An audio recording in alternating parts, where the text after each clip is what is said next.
Hello, you guys. Welcome back to the podcast. I'm Eden Strader, your host. If you're new here, welcome. And if you are not new here, welcome back. Happy summer. It is summer. What? No.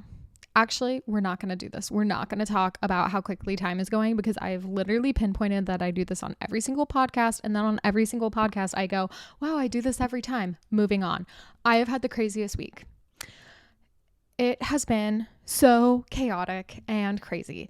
Outside of personal life things that we will not get into, I'm going to tell you about how my girlfriend and I and our friends Pasha and Jen ended up in the history-making photo of Taylor Swift and Maddie Healy.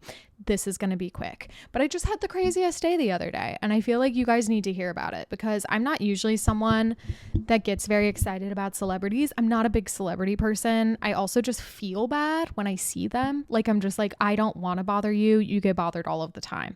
So I'm an admirer from afar. Oh my gosh, look, they're people just like us person. So the other day we were like, what if we go get mozzarella sticks for dinner? There is this place called Wild in New York City, which if you're gluten-free, please go there. It's all gluten-free and they have mozzarella sticks. They're the best. We all dream about them. And so we make our way into the city often to go on a mozzarella stick run. We decide to do that as a little friend group.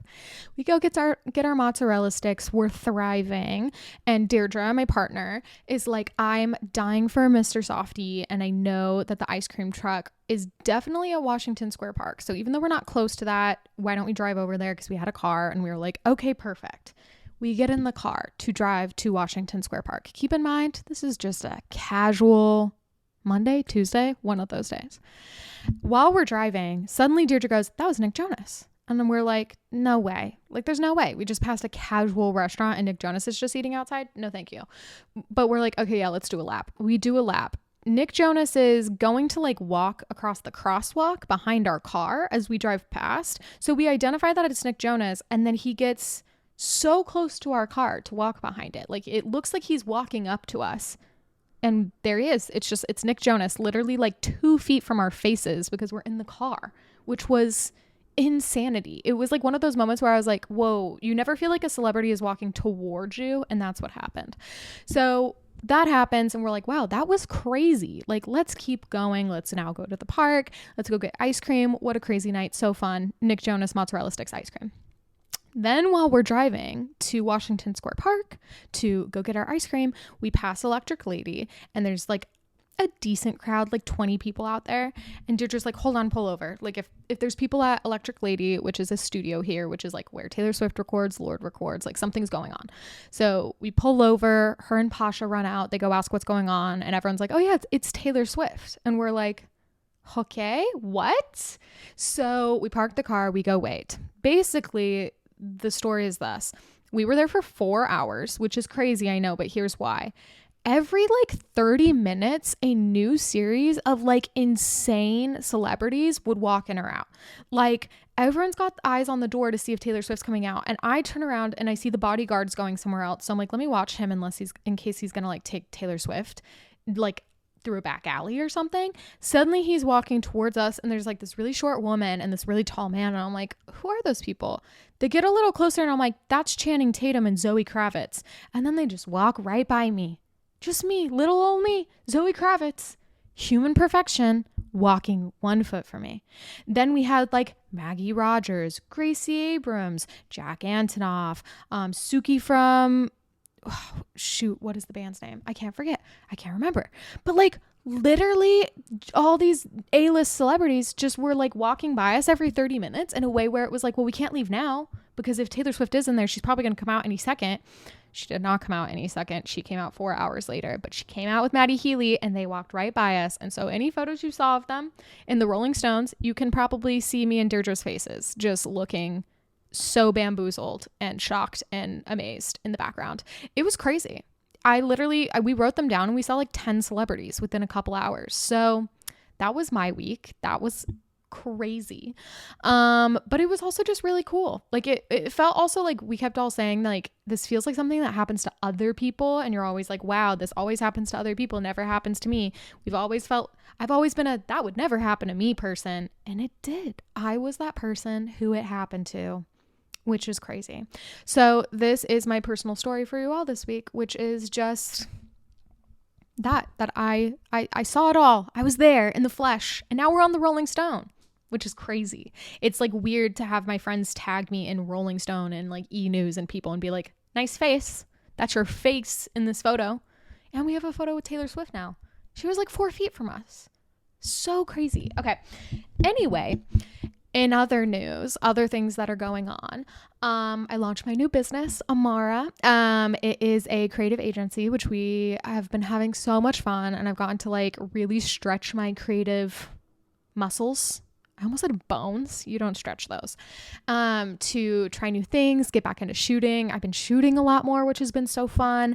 I also got a scanner, which you guys, 13 out of 10 recommend. It's so much fun. Like, it is so much fun to scan my Polaroids and journal entries and like old film photography and flowers. Like, I have been like a kid in a candy shop. So I will link my scanner for you because I've been wanting one forever. And I think I underestimated how much it was going to help my brain feel creative in ways other than my job, which I've loved. I've also been getting back into stretching, taking care of myself, being more intentional, you know, all of that good stuff. I also have been you guys, it's like every time I record these episodes, because I batch record them, as you know, I feel like I haven't talked to you in forever. And so I'm like, you guys, let me catch you up. I was put on Adderall for my PTSD symptoms about like less than a year ago. I can't remember exactly when.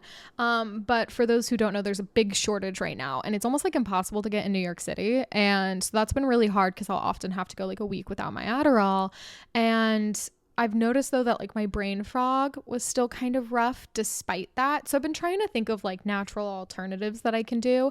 And I started these 2 things. One being these like mushroom gummy supplements, not like the drug mushrooms, but like supplement level mushrooms, but it just is like jam packed with like a bunch of different mushrooms and like that serve a bunch of different purposes in terms of like brain fog, focus, all of that good stuff. So I did that. And then I found / was recommended by Ashley Adams on her story. She influenced me. This brand called Her Power. No, it's not Her Power. Her Mixers, I think it's called. Mixers, maybe just Mixers, but it's like Her Power, Her this, Her that. And I purchased a bunch of those. And I don't know if it's the mushrooms or if it is the Her Mixer, the Mixers things, but like I haven't taken my Adderall now in a while. Like we're going on like 10 days and yet I feel fine. My brain is clear. I feel like I can focus. So I'm really excited about that because, again, for those of you who are new here or need a bit of a refresher, post PTSD diagnosis, my mental health has just had a really hard time. We've had a really hard time locking down on the symptoms. I just started EMDR again. So I kind of expected to be more out of it, and yet I'm feeling okay. So something worth looking into. I'll link those for you guys in the show notes in case you want to try, because I'm really excited about the fact that it feels like I've taken my Adderall and I didn't. Slay. What else is new? I don't know. That might be it. Really just trying to try some new things, expand, experiment, all of that good stuff. I'm leaving for Italy in a couple weeks. So I'm in the process of batching everything because it's coming up on summer, which, as you guys know / might know, I like taking my summers off other than my coaching. My one-on-one coaching is the only way to work with me one-on-one right now. And those are year-round programs, so I can't like completely clock out. However, during the summer, I like to just like clock out other than those calls and my Marco Polo, which is so fun. So I'm starting that soon, which means batching and just like outsourcing and letting my team handle things. And so I'm just really excited for that. I'm excited to help you guys do the same. I went to dinner with a friend the other day and she told me I was like the ultimate anti-capitalist, which is that like capitalism is never gonna not be a thing, at least in our lifetime, but I've found ways to hack it. And like she just was like, it's crazy that you can take off the summers, like that shouldn't be possible, and you do it and you help other people do it. And I was like, I want that to be my legacy, the anti-capitalist capitalist that helps people hack capitalism. So if you're wanting to do that, as you know, System, Strategy, and Soul teaches you all of the techniques that I use in order to do that. So if you're ever wanting to learn how to automate and systemize and strategize all parts of your business, that's the course I recommend if you're not looking for one-on-one help. So Anyway, this was the longest intro I've probably ever recorded. It was 10 minutes, but all of that is leading up to say that I'm extremely excited for today's episode, which is all about how to break creative blocks, because that is something I found myself in this week. And I was really disappointed because I've been feeling like really creatively blocked, which is a huge bummer when I just started a business that's like all about creativity. And that's like my job in general. And so I was feeling like really defeated. I haven't had like a big creative block in a while. And so I had to really sit down with myself, because when I feel creatively blocked, I also can step into scarcity mindset like crazy easy. I start feeling really rushed. I start feeling like the money's not going to come in, whatever it may be. But like I just start panicking. You know, that TikTok audio where he's like, I'm panicking. I'm going to lose my job. That's me when I have creative blocks. I'm like, oh no, everything's going to hell. And so I was getting really frustrated and was like sitting down and trying to make myself like mass produce creative things, which is like literally the opposite of what you should be doing. And so I made myself like reset and work through what I do in order to break my creative blocks. And that's what I'm excited to walk you through today. So if you're having creative blocks or know that you can have them, and there's probably one coming, this one is for you, because I have like a very distinct system that I do in order to unblock my creative blocks. And so number one is that I force myself to do my morning routine. Doesn't matter, because again, like no matter what is going on, if I feel creatively blocked, I feel rushed. Like that is the first feeling that comes to mind. It's just like this feeling of rush. I'm running out of time. And there is no way for like rush and like scarcity to coexist with creativity. It's just not a thing. They're like literally completely incompatible. They're never going to be in the same room. And so in order for me to be creative and unblock, I have to settle into this feeling of like, there is no rush. And so rather than skipping my morning routine and being like, I need to get to work, I need to do this, I need to do this, I like make myself sit and I repeatedly tell myself there is no rush. There is no rush. We're going to operate as if there is no rush. So in my morning routine, I'm not super strict with what it has to look like, but I'm strict with a few things, which is one, I need to get the sun on my skin. Like I need to go outside. I need to connect with my body through movement, whether that is a walk. For me lately, it's been stretching.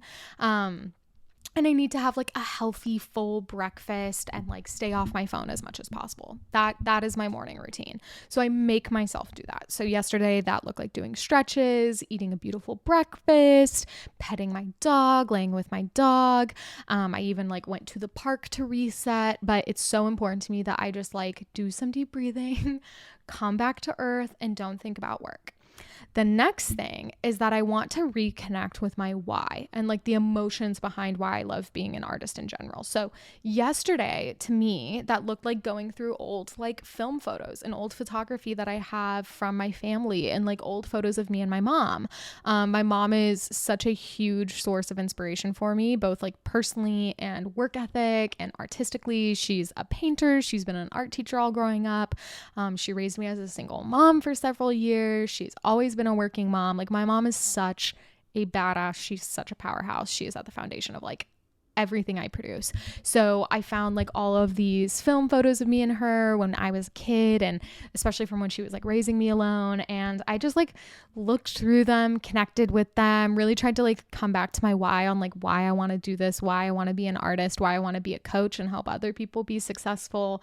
And then I played around with them in the scanner. And that's kind of my third step, is like once I've connected to some emotion, I want to play around creatively in a way that isn't my work. So like I don't want to be doing photography or typing or designing or like working on coaching stuff. I want to be creative in a way that like has nothing to do with the way that I earn money off my creativity, because it's super important to me that I can just like play with no second thoughts. So yesterday that looked like playing with my scanner a lot. So I like scanned the old film photos from when I was a kid. I have like a bunch of printed photography of my own that I've shot, like some of my favorite fashion work. So I scanned those and I, wrote out like little journal prompts and played on Pinterest and scanned those and like made collages. But I like made myself really sit in just like the play of creativity. So even if that's grabbing air dried clay or just scribbling or finger painting, like whatever you need to do, whatever's fun for you,